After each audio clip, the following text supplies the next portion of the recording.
پناہ مانگتا ہوں میں اللہ کی شیطان مردود سے۔ شروع اللہ کا نام لے کر جو بڑا مہربان نہایت رحم والا ہے۔ الف لام را، یہ ایک پر نور کتاب ہے، اس کو ہم نے تم پر اس لیے نازل کیا ہے کہ تم لوگوں کو اندھیروں سے نکال کر روشنی کی طرف لے جاؤ، یعنی ان کے پروردگار کے حکم سے عزت والے خوبیوں والے مالک کے راستے کی طرف، یعنی اس اللہ کے راستے کی طرف کہ جو کچھ آسمانوں اور زمین میں ہے سب اسی کا ہے، اور ان کافروں کے لیے عذاب شدید کی وجہ سے تباہی اور بربادی مقدر ہے، جو آخرت کے مقابلے میں دنیاوی زندگی کو پسند کرتے اور لوگوں کو اللہ کے راستے سے روکتے اور اس میں کجی چاہتے ہیں۔ یہ لوگ بڑے دور کی گمراہی میں ہیں، اور ہم نے کوئی پیغمبر نہیں بھیجا مگر وہ اپنی قوم کی زبان بولتا تھا تاکہ انہیں احکام الہی کھول کھول کر بتا دے۔ پھر اللہ جسے چاہتا ہے گمراہ رہنے دیتا ہے اور جسے چاہتا ہے ہدایت دیتا ہے، اور وہ غالب ہے، حکمت والا ہے۔ اور ہم نے موسیٰ کو اپنی نشانیاں دے کر بھیجا کہ اپنی قوم کو تاریکیوں سے نکال کر روشنی میں لے جاؤ اور ان کو اللہ کے دن یاد دلاؤ، اور اس میں ان لوگوں کے لیے جو صابر و شاکر ہیں نشانیاں ہیں۔ اور جب موسیٰ نے اپنی قوم سے کہا کہ اللہ نے جو تم پر مہربانیاں کی ہیں ان کو یاد کرو، جبکہ اس نے تم کو فرعون کی قوم سے رہائی بخشی، وہ لوگ تمہیں برے برے عذاب دیتے تھے اور تمہارے بیٹوں کو مار ڈالتے تھے اور تمہاری لڑکیوں کو زندہ رہنے دیتے تھے، اور اس میں تمہارے پروردگار کی طرف سے بڑی آزمائش تھی۔ اور جب تمہارے پروردگار نے تم کو آگاہ کیا کہ اگر شکر کرو گے تو میں تمہیں زیادہ دوں گا، اور اگر ناشکری کرو گے تو یاد رکھو کہ میرا عذاب بھی سخت ہے۔ اور موسیٰ نے صاف صاف کہہ دیا کہ اگر تم اور جتنے اور لوگ زمین میں ہیں سب کے سب ناشکری کرو تو بھی اللہ بے نیاز ہے، قابل تعریف ہے۔ بھلا تم کو ان لوگوں کی حالات کی خبر نہیں پہنچی جو تم سے پہلے تھے، یعنی نوح اور عاد اور سمود کی قوم اور جو ان کے بعد تھے، جن کا علم اللہ کے سوا کسی کو نہیں۔ جب ان کے پاس ان کے پیغمبر نشانیاں لے کر آئے تو انہوں نے اپنے ہاتھ ان کے منہوں پر رکھ دیے کہ خاموش رہو، اور کہنے لگے کہ ہم تو تمہاری رسالت کو تسلیم نہیں کرتے، اور جس چیز کی طرف تم ہمیں بلاتے ہو ہم کو اس میں بھاری شک ہے۔ ان کے پیغمبروں نے کہا، کیا تم کو اللہ کے بارے میں شک ہے جو آسمانوں اور زمین کا پیدا کرنے والا ہے؟ وہ تمہیں اس لیے بلاتا ہے کہ تمہارے گناہ بخشے اور ایک مدت مقرر تک تم کو مہلت دے۔ وہ بولے کہ تم تو ہمارے ہی جیسے آدمی ہو، تمہارا یہ منشا ہے کہ جن چیزوں کو ہمارے بڑے پوجتے رہے ہیں ان کے پوجنے سے تم ہمیں روک دو، تو اچھا کوئی کھلی دلیل لاؤ، یعنی معجزہ دکھاؤ۔ پیغمبروں نے ان سے کہا کہ ہاں ہم تمہارے ہی جیسے آدمی ہیں، لیکن اللہ اپنے بندوں میں سے جس پر چاہتا ہے نبوت کا احسان کرتا ہے، اور ہمارے اختیار کی بات نہیں کہ ہم اللہ کے حکم کے بغیر تم کو تمہاری فرمائش کے مطابق معجزہ دکھائیں، اور اللہ ہی پر مومنوں کو تو بھروسہ رکھنا چاہیے۔ اور ہم کیوں اللہ پر بھروسہ نہ رکھیں حالانکہ اس نے ہم کو ہمارے دین کے سیدھے رستے بتائے ہیں، اور جو تکلیفیں تم ہم کو دیتے ہو اس پر ہم صبر کریں گے، اور اہل توکل کو تو اللہ ہی پر بھروسہ رکھنا چاہیے۔ اور جو کافر تھے انہوں نے اپنے پیغمبروں سے کہا کہ یا تو ہم تم کو اپنے ملک سے باہر نکال دیں گے یا تم ہمارے مذہب میں واپس آ جاؤ۔ بس ان کے پروردگار نے ان کی طرف وحی بھیجی کہ ہم ظالموں کو ہلاک کر دیں گے اور ان کے بعد تم کو اس زمین میں آباد کر دیں گے۔ یہ اس شخص کے لیے ہے جو قیامت کے روز میرے سامنے کھڑے ہونے سے ڈرے اور میرے عذاب سے خوف کرے۔ اور پیغمبروں نے اللہ سے فتح چاہی اور ہر سرکش ضدی نامراد رہ گیا۔ اس کے پیچھے دوزخ ہے اور اسے پیپ والا پانی پلایا جائے گا، وہ اس کو گھونٹ گھونٹ کر کے پیے گا اور گلے سے نہیں اتار سکے گا، اور ہر طرف سے اسے موت آ رہی ہوگی مگر وہ مرنے میں نہیں آئے گا، اور اس کے بعد سخت عذاب ہوگا۔ جن لوگوں نے اپنے پروردگار سے کفر کیا ان کے اعمال کی مثال راکھ کسی ہے کہ آندھی کے دن اس پر زور کی ہوا چلے جو اسے اڑا لے جائے۔ اسی طرح جو کام وہ کرتے رہے ان پر ان کو کچھ قابو نہ ہوگا۔ یہی تو پرلے سرے کی گمراہی ہے۔ کیا تم نے نہیں دیکھا کہ اللہ نے آسمانوں اور زمین کو تدبیر سے پیدا کیا ہے؟ اگر وہ چاہے تو تم کو نابود کر دے اور تمہاری جگہ نئی مخلوق پیدا کر دے، اور یہ اللہ کو کچھ بھی مشکل نہیں۔ اور قیامت کے دن سب لوگ اللہ کے سامنے کھڑے ہوں گے تو غریب پیروکار بڑے بن بیٹھنے والوں سے کہیں گے کہ ہم تو تمہارے پیرو تھے، کیا تم اللہ کا کچھ عذاب ہم پر سے دفع کر سکتے ہو؟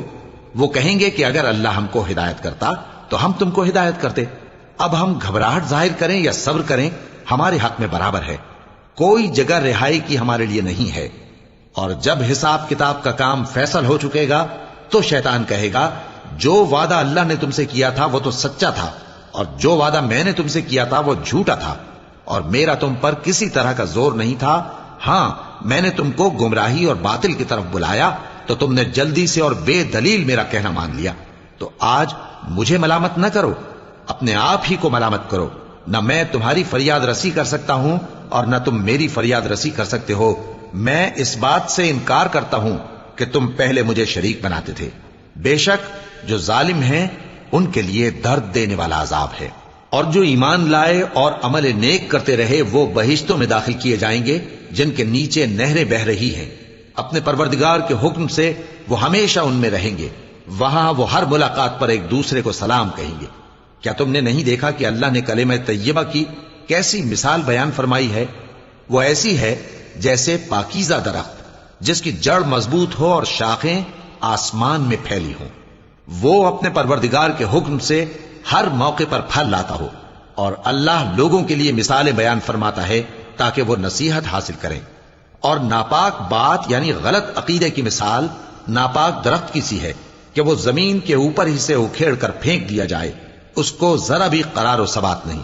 اللہ مومنوں کے دلوں کو صحیح اور پکی بات سے دنیا کی زندگی میں بھی مضبوط رکھتا ہے اور آخرت میں بھی رکھے گا، اور اللہ بے انصافوں کو گمراہ کر دیتا ہے، اور اللہ جو چاہتا ہے کرتا ہے۔ کیا تم نے ان لوگوں کو نہیں دیکھا جنہوں نے اللہ کے احسان کو ناشکری سے بدل دیا اور اپنی قوم کو تباہی کے گھر میں لا اتارا، یعنی دوزخ میں، کہ سب ناشکرے اس میں داخل ہوں گے اور وہ برا ٹھکانہ ہے۔ اور ان لوگوں نے اللہ کے شریک مقرر کیے کہ لوگوں کو اس کے رستے سے گمراہ کریں۔ کہہ دو کہ چند روز فائدے اٹھا لو، آخر کار تم کو دوزخ کی طرف لوٹ کر جانا ہے۔ اے پیغمبر، میرے مومن بندوں سے کہہ دو کہ نماز پڑھا کریں، اور اس دن کے آنے سے پیشتر جس میں نہ اعمال کا سودا ہوگا اور نہ دوستی کام آئے گی، ہمارے دیے ہوئے مال میں سے پوشیدہ اور علانیہ خرچ کرتے رہیں۔ اللہ ہی تو ہے جس نے آسمانوں اور زمین کو پیدا کیا اور آسمان سے مے برسایا، پھر اس سے تمہارے کھانے کے لیے پھل پیدا کیے اور کشتیوں اور جہازوں کو تمہارے زیر فرمان کیا تاکہ وہ سمندر میں اس کے حکم سے چلیں، اور نہروں کو بھی تمہارے زیر فرمان کیا، اور سورج اور چاند کو تمہارے لیے کام میں لگا دیا کہ دونوں دن رات ایک ڈگر پر چل رہے ہیں، اور رات اور دن کو بھی تمہاری خاطر کام میں لگا دیا، اور جو کچھ تم نے مانگا سب میں سے تم کو عنایت کیا۔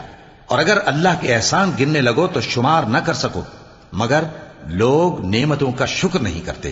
کچھ شک نہیں کہ انسان بڑا بے انصاف ہے، ناشکرا ہے۔ اور جب ابراہیم نے دعا کی کہ اے میرے پروردگار، اس شہر کو لوگوں کے لیے امن کی جگہ بنا دے، اور مجھے اور میری اولاد کو اس بات سے کہ بتوں کی پرستش کرنے لگیں بچائے رکھیو۔ اے پروردگار، انہوں نے بہت سے لوگوں کو گمراہ کیا ہے، سو جس شخص نے میرا کہا مانا وہ میرا ہے، اور جس نے میری نافرمانی کی تو بخشنے والا ہے، مہربان ہے۔ اے پروردگار، میں نے اپنی اولاد ایک وادی میں جہاں کھیتی نہیں، تیرے عزت و ادب والے گھر کے پاس لا بسائی ہے۔ اے پروردگار، تاکہ یہ نماز پڑھیں، سو تو لوگوں کے دلوں کو ایسا کر دے کہ ان کی طرف جھکے رہیں، اور ان کو میووں سے روزی دیتے رہنا تاکہ تیرا شکر کریں۔ اے پروردگار، جو بات ہم چھپاتے اور جو ظاہر کرتے ہیں تو سب جانتا ہے، اور اللہ سے کوئی چیز مخفی نہیں، نہ زمین میں نہ آسمان میں۔ اللہ کا شکر ہے جس نے مجھ کو بڑی عمر میں اسماعیل اور اسحاق بخشے، بے شک میرا پروردگار دعا سننے والا ہے۔ اے پروردگار، مجھ کو ایسی توفیق عنایت کر کہ نماز پڑھتا رہوں، اور میری اولاد کو بھی یہ توفیق بخش۔ اے پروردگار، میری دعا قبول فرما۔ اے پروردگار، حساب کتاب کے دن میری اور میرے ماں باپ کی اور مومنوں کی مغفرت کیجو۔ شروع اللہ کا نام لے کر جو بڑا مہربان نہایت رحم والا ہے۔ اور مومنو، یہ نہ سمجھنا کہ یہ ظالم جو کام کر رہے ہیں اللہ ان سے بے خبر ہے، وہ ان کو اس دن تک مہلت دے رہا ہے جبکہ دہشت کے سبب آنکھیں پھٹی کی پھٹی رہ جائیں گی، اور لوگ سر اٹھائے ہوئے میدان قیامت کی طرف دوڑ رہے ہوں گے، ان کی نگاہیں خود اپنی طرف لوٹ نہ سکیں گی، اور ان کے دل مارے خوف کے ہوا ہو رہے ہوں گے۔ اور لوگوں کو اس دن سے آگاہ کر دو جب ان پر عذاب آ جائے گا، تب ظالم لوگ کہیں گے کہ اے ہمارے پروردگار، ہمیں تھوڑی سی مہلت عطا کر تاکہ ہم تیری دعوت توحید قبول کریں اور تیرے پیغمبروں کے پیچھے چلیں۔ تو جواب ملے گا، کیا تم پہلے قسمیں نہیں کھایا کرتے تھے کہ تم کو اس حال سے جس میں تم ہو زوال نہیں ہوگا؟